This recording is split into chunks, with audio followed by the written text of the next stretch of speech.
Assalamualaikum teman-teman. Apa kabar kalian hari ini? Semoga kita semua selalu diberikan kesehatan oleh Allah. Di sini kami dari kelompok 4 akan menganalisis materi matematika SMA, mata kuliah telaah kurikulum matematika yang diampu oleh Ibu Dr. Noni Indrawatiningsih MPD, Program Studi Pendidikan Matematika, Fakultas Pedagogi dan Psikologi, Universitas PGRI Wiranegara. Sebelumnya, perkenalkan anggota kelompok 4. Yang pertama, Dika Desita Ramadhani dengan NIM 20184202008. Yang kedua, Ismi Zaina Nabila dengan NIM 20184202013. Yang ketiga, Rizky Islamia Priyanti dengan NIM 20184202039. Dan yang terakhir, Siska Ayu Anggraini dengan NIM 20184202043. Tujuan menganalisis. Tujuan dari menganalisis yaitu untuk menelaah kesesuaian materi matematika pada buku siswa matematika SMA kelas 10 dan 11, sehingga jika terdapat kesalahan pada buku tersebut dapat segera diperbaiki sehingga tidak berakibat fatal bagi siswa yang mempergunakan buku tersebut selanjutnya. Untuk yang pertama, kita akan menganalisis materi relasi dan fungsi. Pada materi relasi dan fungsi, kami memilih buku ajuan Perspektif Matematika SMA kelas 1, seperti yang sudah terlihat. Yang pertama akan kita analisis yaitu mengenai kelayakan isi bab relasi dan fungsi. Dalam menganalisis kelayakan isi pada bab relasi dan fungsi, terdapat 3 dimensi.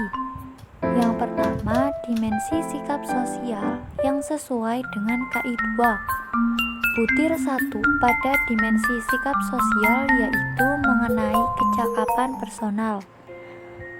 Pada bab relasi dan fungsi, terdapat kalimat yang membangkitkan sikap positif, misalnya kesadaran akan pentingnya matematika atau senangnya belajar matematika, dan membangkitkan salah satu karakter, contohnya karakter rasa ingin tahu, teliti, jujur, pantang menyerah, kreatif, percaya diri, dan kerja keras yang relevan dengan isi bab relasi dan fungsi. Pada gambar di samping terdapat contoh dari salah satu karakter rasa ingin tahu dan kerja keras. Butir kedua mengenai kecakapan sosial. Pada bab relasi dan fungsi terdapat kalimat yang membangkitkan aspek sikap sosial yang relevan, misal kerjasama, mengomunikasikan, toleransi, dan bertanggung jawab. Pada gambar di samping terdapat tip dalam buku yang kita analisis. Yang kedua yaitu dimensi pengetahuan. Dimensi pengetahuan sesuai dengan KI 3. B1.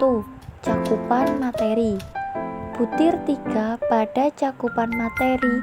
Dimensi pengetahuan membahas mengenai kelengkapan materi. Materi bab relasi dan fungsi disajikan mencakup semua materi yang sesuai dengan kompetensi dasar atau KD dalam kompetensi inti 3 atau KI 3. Butir 4 pada cakupan materi dimensi pengetahuan membahas mengenai kedalaman materi. Bab relasi dan fungsi memuat dimensi pengetahuan faktual, konseptual, prosedural, dan pemecahan masalah yang mendukung pencapaian KD pada KI 3. Materi mencakup objek langsung matematika seperti fakta, konsep, dan prinsip, dan objek tidak langsung seperti pemecahan masalah. Objek langsung matematika, fakta, daerah asal, daerah kawan, dan lingks. Konsep, pengertian fungsi, yaitu relasi khusus yang mengosongkan setiap anggota A dengan tepat satu anggota B.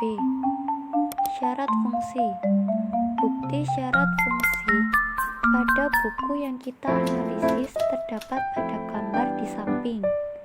Prinsip, sifat-sifat fungsi.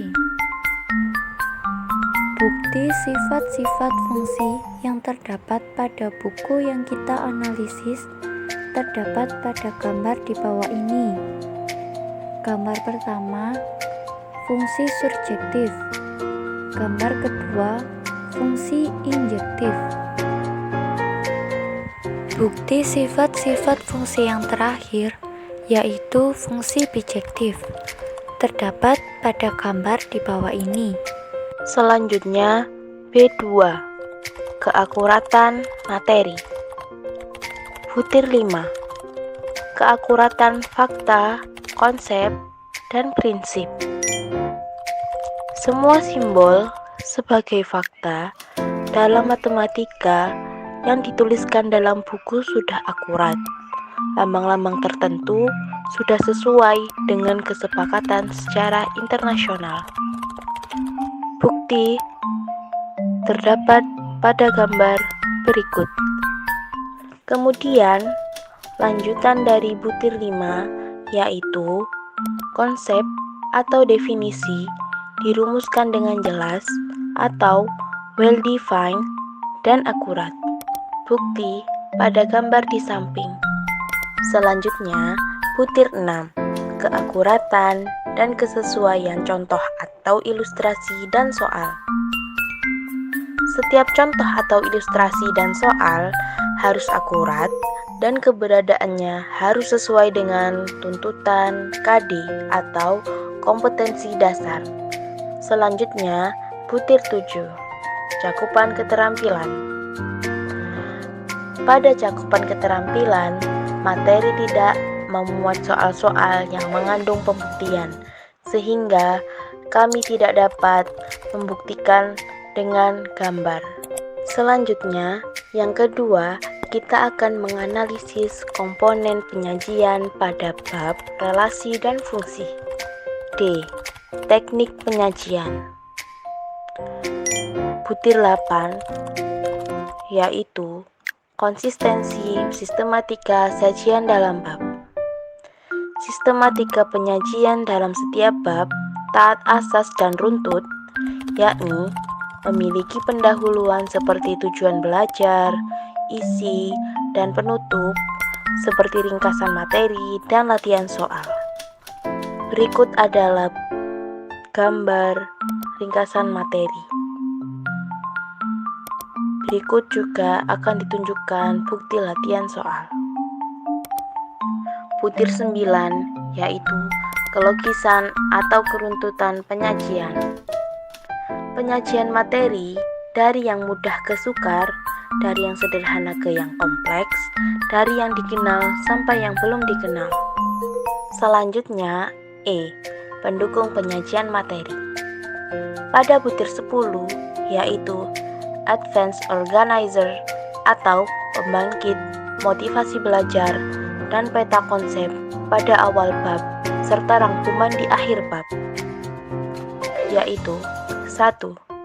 Penjelasan singkat seperti peta konsep berupa gambaran 2 dimensi mengenai keterkaitan antar konsep yang dijelaskan dalam bab tersebut sebelum memulai bab baru diberikan untuk membangkitkan motivasi belajar peserta didik. Yang kedua, pada setiap akhir bab diberikan rangkuman atau ringkasan yang merupakan konsep kunci bab yang bersangkutan. Dinyatakan dengan kalimat ringkas dan jelas, memudahkan peserta didik memahami keseluruhan isi bab. Selanjutnya, butir 11, yaitu soal latihan pada setiap akhir bab. Pada setiap akhir bab, diberikan contoh soal-soal latihan yang memudahkan peserta didik mengukur pemahamannya terhadap materi yang disajikan. Selanjutnya, butir 12, rujukan atau sumber acuan termasa untuk teks, tabel, gambar, dan lampiran. Setiap tabel, gambar, dan lampiran diberi nomor, nama, atau judul sesuai dengan yang disebut dalam teks. Teks, tabel, gambar, dan lampiran yang diambil dari sumber lain harus disertai rujukan atau sumber acuan. Selanjutnya, butir 13, ketepatan penomoran dan penamaan tabel, gambar, dan lampiran. Penomoran dan penamaan pada tabel, gambar, dan lampiran terurut dan sesuai dengan yang tertulis pada teks. Materi yang kedua yaitu tentang matriks.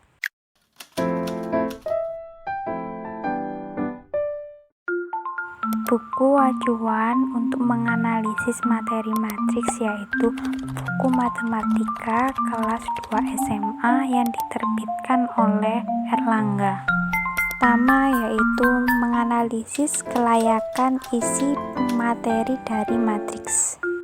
Yang pertama yaitu dimensi sikap sosial yang sesuai dengan kompetensi inti 2. Butir 1 yaitu tentang kecakapan personal.